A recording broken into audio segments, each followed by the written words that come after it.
തിരുവനന്തപുരം മുതലപ്പൊഴി അഴിമുഖത്ത് മണൽ അടിഞ്ഞുകൂടിയതിനെ തുടർന്ന് മത്സ്യത്തൊഴിലാളികൾ തീരം വിട്ടുപോകുന്നു. മത്സ്യബന്ധന വള്ളങ്ങളും ബോട്ടുകളും കടലിലേക്ക് ഇറക്കാൻ കഴിയാത്ത വിധം മണൽ അടിഞ്ഞിരിക്കുകയാണ്. മത്സ്യത്തൊഴിലാളികൾ അവരുടെ പ്രശ്നങ്ങൾ, അവരുടെ ആശങ്കകൾ പങ്കുവയ്ക്കുകയും ചെയ്യുന്നുണ്ട്.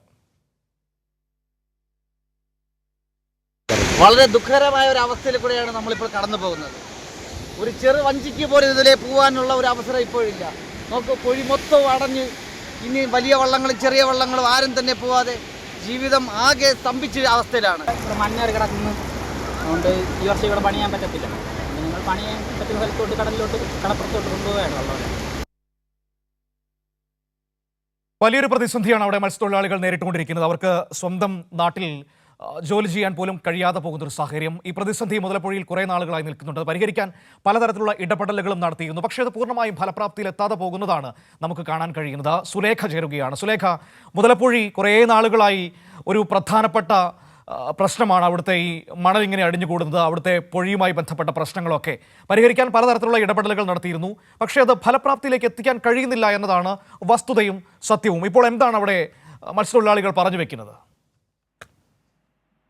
കഴിഞ്ഞ 11 വർഷങ്ങൾക്ക് ശേഷമാണ് ഇത്തരത്തിൽ വലിയൊരു പ്രതിസന്ധി മുതലപ്പുഴയിലെ മത്സ്യത്തൊഴിലാളികളൊക്കെയും മുതലപ്പുഴയിലെ ജനങ്ങളൊക്കെ തന്നെയും അഭിമുഖീകരിക്കുന്നത് എന്നുള്ളത് തന്നെയാണ്.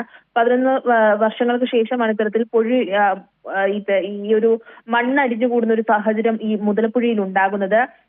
മണൽ അടിഞ്ഞുകൂടി ഇത്തരത്തിൽ ഈ അഴിമുഖം ആകെ അടഞ്ഞു എന്നതാണ് മത്സ്യത്തൊഴിലാളികൾ പറയുന്ന ഒരു കാര്യം എന്ന് പറയുന്നത്. അതുകൊണ്ട് തന്നെ ഇവർക്ക് ഈ വെള്ളമോ അല്ലെങ്കിൽ ചെറു ബോട്ടുകളോ ഒന്നും തന്നെ തീരത്തേക്ക് ഇറക്കാൻ കഴിയുന്ന ഒരു സാഹചര്യമല്ല. അതുകൊണ്ട് തന്നെ മറ്റു സ്ഥലങ്ങളിലേക്ക് ആളുകൾ മാറിപ്പോകുന്നു. തൊട്ടടുത്തുള്ള മരിയനാട്, അതുപോലെ തന്നെ അഞ്ചുതെങ്ങ് തുടങ്ങിയ സ്ഥലങ്ങളിലേക്ക് മത്സ്യത്തൊഴിലാളികൾ വെള്ളവും വലകളുമായി പോകുന്നു എന്നതാണ് നമുക്ക് മനസ്സിലാക്കാൻ കഴിയുന്നത്. നിലവിൽ അവിടെ ഡ്രഡ്ജിംഗ് നടക്കുന്നുണ്ട്. ഈ മണൽ നീക്കാൻ വേണ്ടിയുള്ള ഡ്രഡ്ജിംഗ് സംവിധാനം അവിടെ കുറച്ചു കാലങ്ങളായി അവിടെ നടക്കുന്നുണ്ട്. പക്ഷെ അത് കാര്യക്ഷമമല്ല. ഇത്തരത്തിൽ ഇനിയും ഡ്രഡ്ജിംഗ് കാര്യക്ഷമമായി നടത്തിയാൽ മാത്രമേ ഈ മണൽ നീക്കി ഇവർക്ക് സുഗമമായ ജീവിതം അവിടെ നടത്താൻ കഴിയൂ എന്നത് തന്നെയാണ് ഈ മത്സ്യത്തൊഴിലാളികൾ ഒക്കെ തന്നെയും പറയുന്നത്. അതിനൊപ്പം തന്നെ നിലവിൽ ഈ മണൽ നീക്കം ചെയ്യുന്നതിന് ചെറിയ എസ്കലേറ്റർ പോലുള്ള സംവിധാനം ഇപ്പോൾ മുതലപ്പുഴയിൽ എത്തിയിട്ടുണ്ട്. ഈ മണൽ നീക്കം ചെയ്യാനുള്ള പ്രവർത്തികൾ തുടങ്ങിയിട്ടുമുണ്ട്. മനു, എന്തായാലും അത് എത്രയും വേഗം പൂർത്തിയാക്കേണ്ടതുണ്ട്. കാരണം മത്സ്യത്തൊഴിലാളികളുടെ ജീവിതം പ്രതിസന്ധിയിലാണ്. അതിൻ്റെ ഒരു ആശങ്കയും സങ്കടവും ഒക്കെയാണ് അവർ പങ്കുവയ്ക്കുകയും ചെയ്തത്. ഇപ്പോൾ ദൃശ്യങ്ങൾ നിങ്ങൾക്ക് കാണാൻ കഴിയും.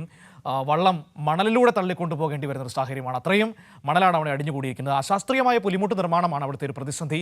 UDF സർക്കാരിൻ്റെ കാലത്ത് നിർമ്മിച്ചൊരു പുലിമുട്ടാണ്. കേന്ദ്ര സർക്കാർ ഒരു പദ്ധതിയൊക്കെ പ്രഖ്യാപിച്ചിരുന്നു. പക്ഷേ അതൊന്നും യാഥാർത്ഥ്യമാകാതെ പോകുന്ന സാഹചര്യം ഉണ്ടായിരുന്നു. ഇതൊക്കെയാണ് നമുക്കിവിടെ കാണാൻ വേണ്ടി കഴിയുന്നത്. സംസ്ഥാന സർക്കാർ പലതരത്തിലുള്ള ഇടപെടലുകൾ അവിടെ നടത്തിയിരുന്നു.